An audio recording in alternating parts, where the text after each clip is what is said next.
Hello and welcome to Active Finance YouTube channel. Hope you will be fine. So in this tutorial we are going to learn about how to calculate risk and expected return. So let's get started.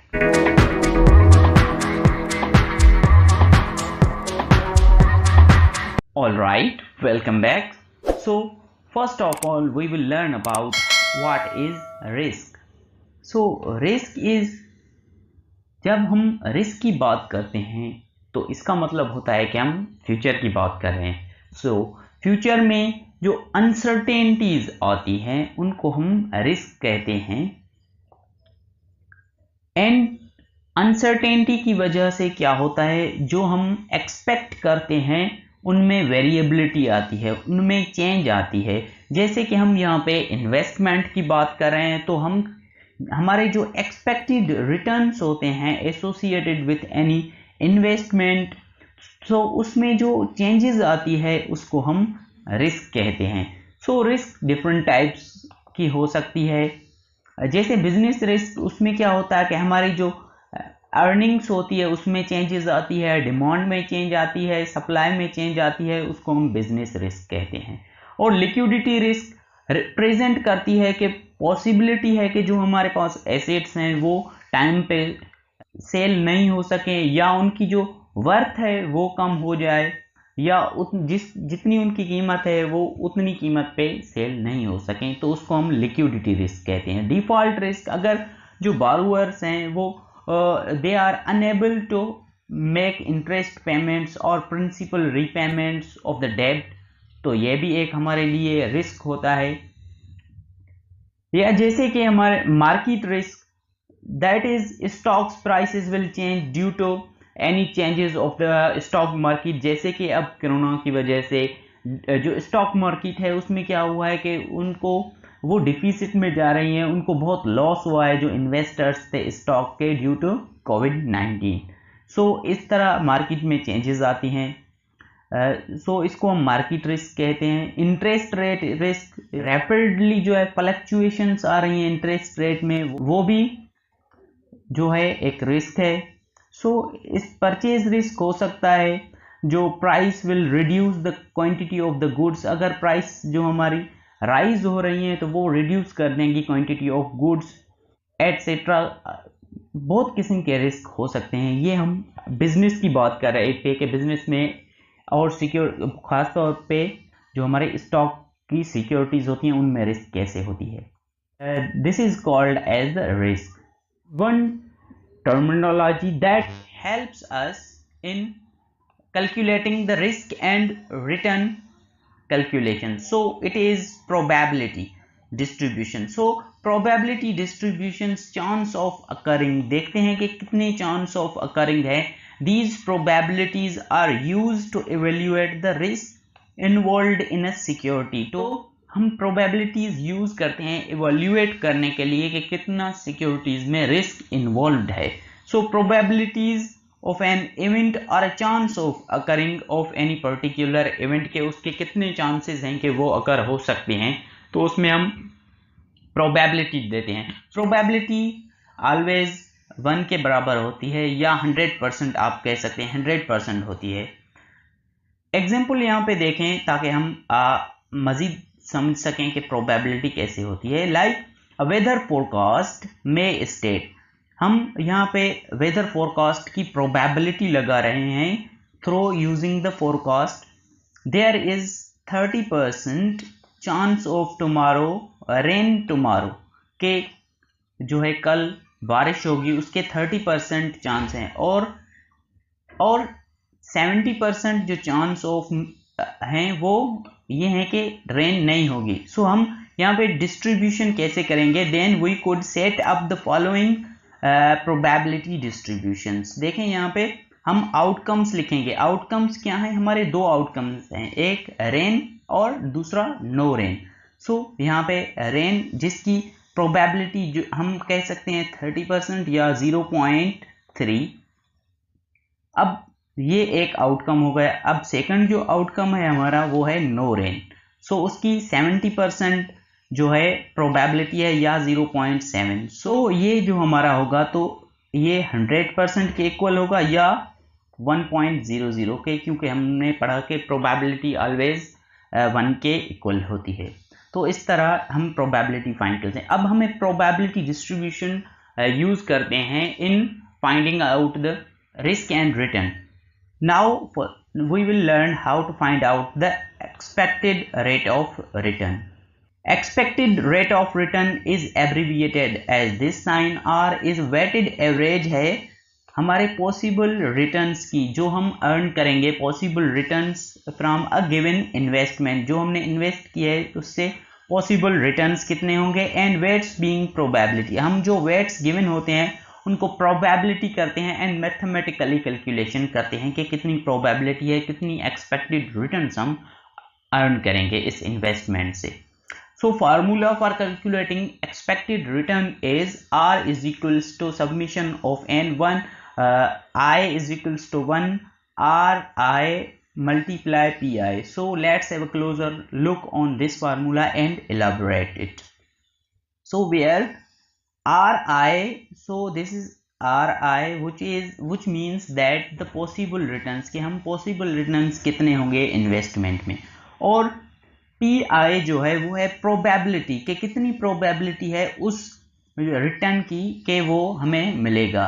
So PI shows the probability of ith returns, जो हमारे possible returns हैं, and N shows the number of possible returns from an given investment. So this is the formula for calculating.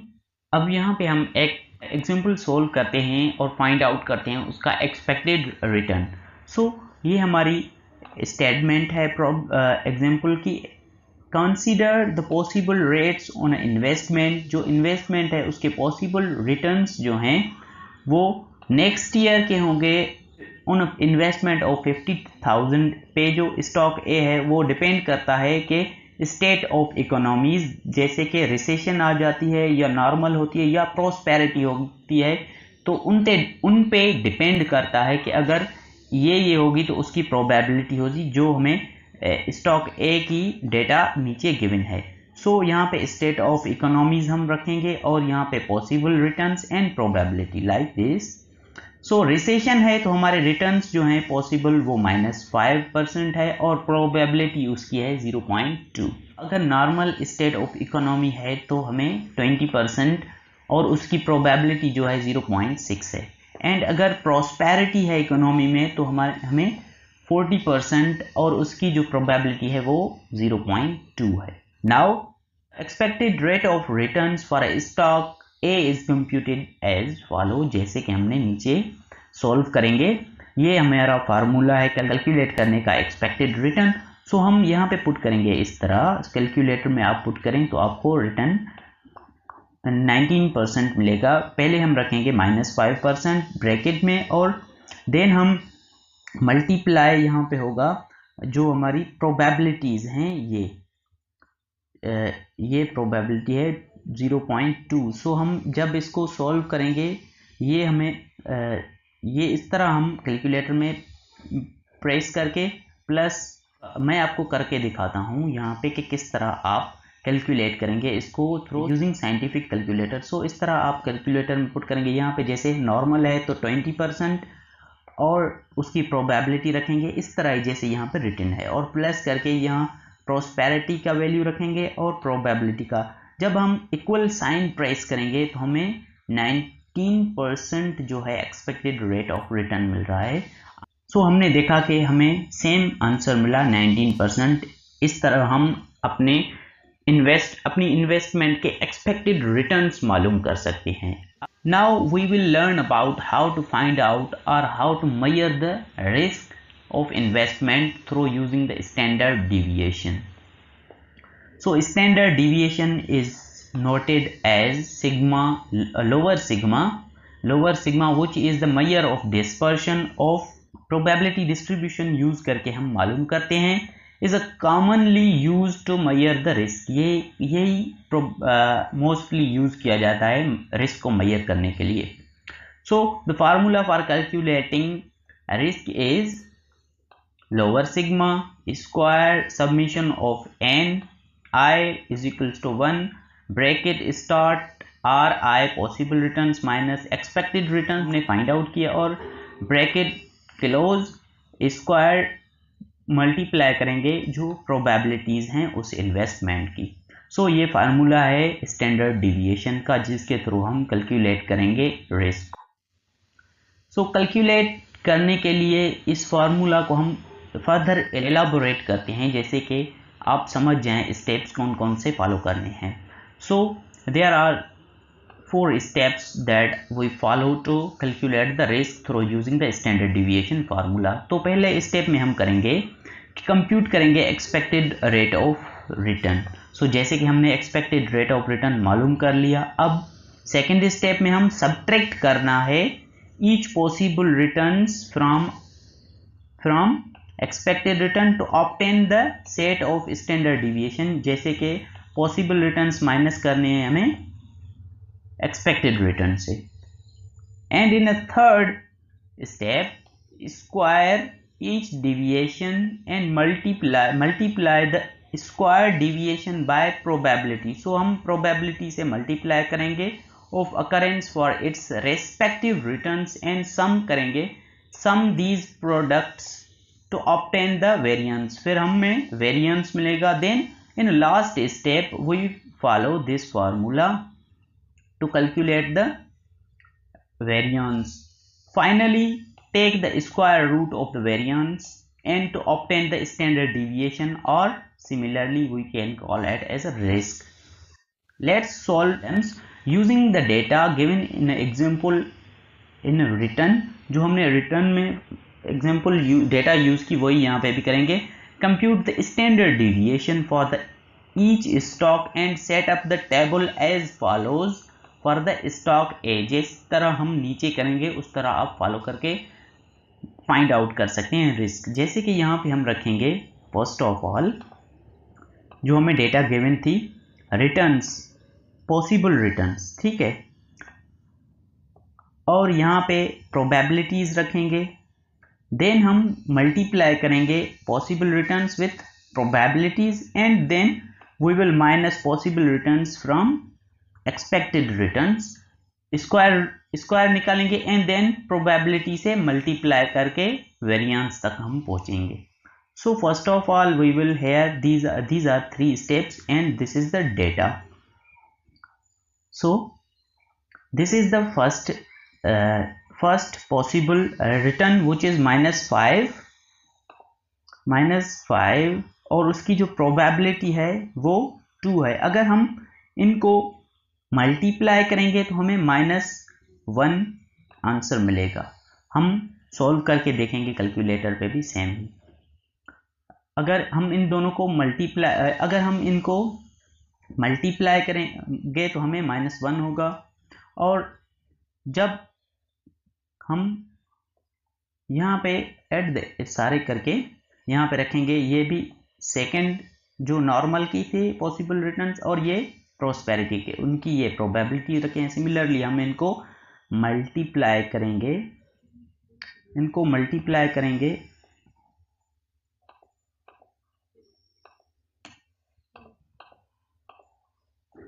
इनको हम multiply में रख के करेंगे तो हमें ये आंसर्स मिलेंगे। जब इनको हम प्लस करेंगे तो हमें एक्सपेक्टेड रिटर्न मिला जो कि 19% हमने पहले ही फाइंड कर लिया था, ठीक है। इस तरह हम एक्सपेक्टेड रिटर्न मालूम हो गए। अब सेकेंड स्टेप में हमें क्या करना है कि इन जो पॉसिबल रिटर्न्स हैं ये इनको माइनस करना है इस 19 से। सो -5 को -19 करेंगे तो हमारे -5 और -19 के 24 माइनस के हो जाएंगे। अगर 20 से माइनस करेंगे 90 तो 1 बचेगा, रिमेनिंग 1 रहेगा, और अगर 40 से 19 माइनस करेंगे तो 21 रहेगा। सो इस तरह हम पॉसिबल रिटर्न से माइनस करेंगे हमारे एक्सपेक्टेड रिटर्न्स एंड स्क्वायर करेंगे। अगर -24 का स्क्वायर आप मालूम करेंगे थ्रू यूजिंग साइंटिफिक कैलकुलेटर तो आपको मिलेगा 576 और सिमिलरली इन जो गिवन डेटा है इनके हम स्क्वायर मालूम करेंगे एंड देन जब हमने स्क्वायर फाइंड कर लिया तो हम उनको मल्टीप्लाई करेंगे विथ प्रोबेबिलिटीज़ जो ये हमें गिवन है। इन प्रोबेबिलिटीज़ से हम इनको मल्टीप्लाई करेंगे तो हमें अगर हम 576 को मल्टीप्लाई करें 0.2 से तो हमें मिल रहा है 115.2 और सिमिलरली हम अगर 1 को मल्टीप्लाई करते हैं 0.6 से तो 0.6 रहेगा और सिमिलरली 441 को अब अगर हम मल्टीप्लाई करेंगे 0.2 से तो वो हमें 88.2 मिल रहा है। अगर हम इन सब को सम अप करें तो हमारे हो रहे हैं 115.2 और ये हो रहे हैं हमारे 204। हमें ये वेरिएंस मिला, ठीक है। अब वेरिएंस फाइंड करेंगे जो हमने फोर्थ स्टेप में देखा कि अगर हम अब जान चुके हैं कि हमारा वेरिएंस जो है 204 है और 204 वी प्रोसीड विथ स्टेप 4। जो हमने स्टेप 4 पढ़ा उसमें हम प्रोसीड करेंगे इसको। अब इस तरह हम स्क्वायर इसका फाइंड करेंगे यूजिंग साइंटिफिक कैलकुलेटर। तो ये हम यहाँ पे करके देखते हैं थ्रू यूजिंग साइंटिफिक कैलकुलेटर। ये देखें हमारा आ गया जो रिजल्ट था इसका। सो रिजल्ट आया है हमारे पास 14.28। हमारे पास ये थ्रू यूजिंग साइंटिफिक कैलकुलेटर हमने ये जाना कि ये रिस्क है। अब एक बात आपने नोटिस की होगी, अगर नहीं की भी तो मैं आपको बता देता हूँ कि ये मैंने यहाँ पे प्लस माइनस क्यों रखा है। इसका क्या मतलब कि हम यहाँ पे ये भी जानना चाहते हैं कि हम हमारे जो इन्वेस्टमेंट में है उसमें मैक्सिमम और मिनिमम रिस्क कितना है। सो हम minimum and maximum risk find करने के लिए हमारे जो रिटर्न्स हैं, एक्सपेक्टेड रिटर्न्स हैं, उनको प्लस करते हैं जो हमारी रिस्क है तो हमें मैक्सिमम पता चल जाता है कि मैक्सिमम रिस्क इसमें इन्वॉल्व इतनी है। और अगर हम फाइंड करना चाहें कि हमें मिनिमम कितनी रिस्क में हो सकती है तो यहाँ पे हम एक्सपेक्टेड रिटर्न्स रखेंगे जो है 19% माइनस 14.28% रखेंगे तो हमें मालूम हुआ कि 4.72% मिनिमम रिस्क हो सकती है। तो इस तरह हम मिनिमम और मैक्सिमम रिस्क भी फाइंड कर सकते हैं। So this was all about how to find out risk and return. If you have any kind of question related to risk and return calculation, kindly drop in comment box, and for getting latest uploads kindly do subscribe and click on the bell icon. Thank you.